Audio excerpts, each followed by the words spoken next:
গুৱাহাটীবাসী বজালী সমাজৰ উদ্যোগত পাউৰা তোলা উৎসৱ মহানগৰীৰ বেলতলা হাইস্কুল খেলপথাৰত আয়োজন কৰা হৈছে। এই উৎসৱৰ অনুষ্ঠানত সমবেত গুৱাহাটীত বসবাস কৰা বজালীৰ সহস্ৰাধিক লোক। পাউৰা তোলাৰ পৰম্পৰা পালন কৰিলে উপস্থিত ৰাইজে। অনুষ্ঠানৰ লগত সংগতি ৰাখি বিহু হুঁচৰি পৰিৱেশন কৰা হয়। প্ৰাণৰ শিল্পী জুবিন গাৰ্গকো শ্ৰদ্ধাঞ্জলি জ্ঞাপন কৰে।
এইটো হল এটা পৰম্পৰা বহাগ বিহু অনুষ্ঠান আৰু বহাগ বিহুৰ আমাৰ সাত বিহুৰ ভিতৰত এটা পাউৰা তোলা অনুষ্ঠান কৰা হয় আৰু এইটো আমাৰ বজালীৰ এটা সংস্কৃতি।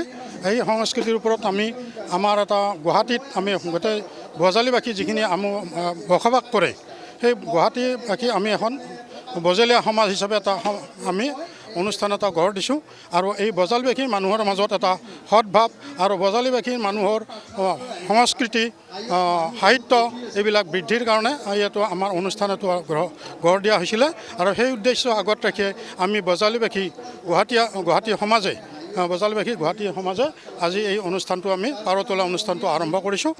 পাৱৰা তোলা এটা ধৰ্মীয় অনুষ্ঠান আচলতে, যদিও বিহুত পালন কৰা হয়। 7 বিহুৰ ভিতৰত বজালী অঞ্চলত বিশেষভাৱে পালন কৰা হয় আৰু বজালী বাহিৰত এইটো ভঠেলি উৎসৱ বুলি কোৱা হয়। পাৱৰা তোলা উৎসৱটো অকল বজালী অঞ্চলতে পালন কৰে। এইটো 7 বিহুৰ ভিতৰত কৰে।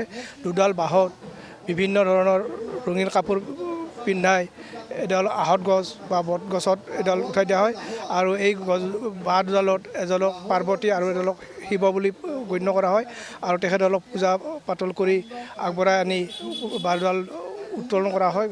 ইয়াৰ পিছত আমাৰ গীত মাত আছে, বিহু নৃত্য হৈ গ'ল। ইয়াৰ পিছত এটা দলীয় ঝুমুৰ নৃত্য আছে আৰু বহুতে কবিতা পাঠ কৰিছে আৰু আধুনিক গানো আছে। এইখন ফিল্ডৰ আত্মা বুলি ক'ব লাগিব জুবিন গাৰ্গ। আমি সেই জুবিন গাৰ্গৰ শ্ৰাদ্ধ আমি 11 দিনীয়াকৈ ইয়াতে বিহু কমিটিয়ে পাতিছোঁ আৰু সেইকাৰণে তেওঁৰ সোঁৱৰণত স্মৃতিতে আমি এইবাৰ বহাগী উৎসৱটো বাতিল কৰিছোঁ, কৰি আমি জুবিন গাৰ্গক সোঁৱৰণ কৰিছোঁ আৰু জুবিন গাৰ্গক যিহেতু সোঁৱৰণ ইয়াতে কৰিছোঁ, জুবিন গাৰ্গৰ ওপৰত ৰচিত কবিতাকে বাতি ইয়াতে পাঠ কৰা হৈছে।